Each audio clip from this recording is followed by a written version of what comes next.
All right, today we're diving into a really interesting financial framework. It tries to answer a huge question. Why do some people seem to build massive wealth while most of us, well, don't? And it all kicks off with a pretty shocking idea. So, the source material throws this question at you right from the get-go. Why is it that illicit industries have more money flowing through them than all the churches in the world combined? It's a real head-scratcher, right? It's meant to make you pause and think, wait, where is all the money actually going? And from their perspective, what does that mean spiritually? And to really see what they're talking about, just look at this comparison. The source claims that if you add up the revenue from things like illicit drugs, pornography, and the psychic industry, you're looking at a staggering $750 billion. Now put that next to the total income of all churches around the globe, which they estimate is about $161 billion. It's a massive difference. So yeah, to put it simply, that's more than 4 times the amount of money.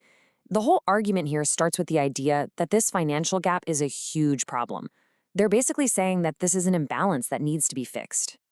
Okay, so here's how we're going to break this down. First, we'll touch on money, power, and the church, then this idea of a divine right to wealth. After that, we'll get into the core of it, the wealth quadrant model. And finally, we'll look at how the wealthy supposedly operate. All right, first section, money, power, and the church. So why should believers even care about getting wealthy? Let's get into the why behind this whole thing. So here's the core idea. The argument is that this isn't just about personal greed or wanting a nice car. The source says that money is an incredibly powerful tool, and right now it's way too concentrated in the hands of people promoting what they call evil. Okay, so that covers the motivation. But what about the justification for it all? That brings us to our next section, a divine right to wealth. This is where we look at the theological ideas behind the financial strategy. And this whole idea is really anchored in Scripture. Specifically, they point to this promise that God made to Abraham in Genesis. They see this quote right here as the bedrock, the cornerstone of a divine promise that believers are meant to be prosperous. This promise is what the source calls the sworn covenant. And the thinking goes like this. God made a promise to bless Abraham and his descendants. Believers, they argue, are those descendants, so they inherit this divine guarantee of wealth. But, and this is a big but, it's not automatic. And they have a great analogy to explain this. Think about it like citizenship. You might be a citizen of a country, which gives you certain rights, right? But you can't just show up at the airport and fly internationally. You still have to go out and apply for a passport. In the same way, the source argues that even though this divine right to wealth exists, you still have to take action. You have to apply for it, so to speak, by gaining the right knowledge. So what is that knowledge?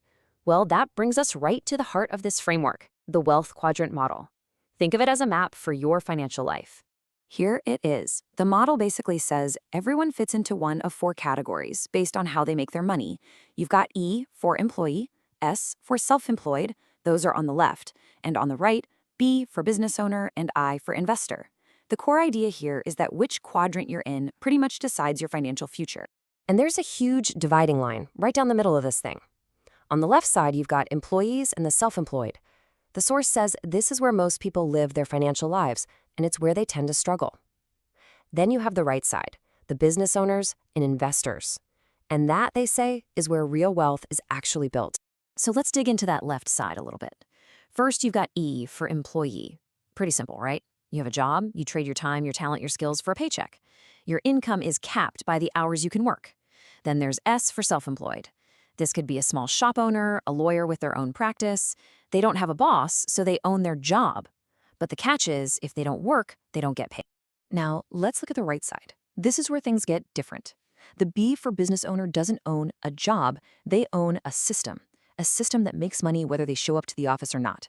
That's the game changer. And then you have I for investor. These are the people whose money is working for them, generating even more money. For both B and I, it's not about trading time for dollars anymore. Okay, so what's the secret? How do people on the right side of that quadrant actually operate? That brings us to our last section, where we'll look at the secrets of how the wealthy play the game. So, according to the source, it comes down to these 5 principles. 1, they use other people's money, or OPM. They're not just using their own savings, they're using loans and investments to grow. 2, they use other people's time, OPT. By hiring employees. You can't do everything yourself. 3 is pretty similar.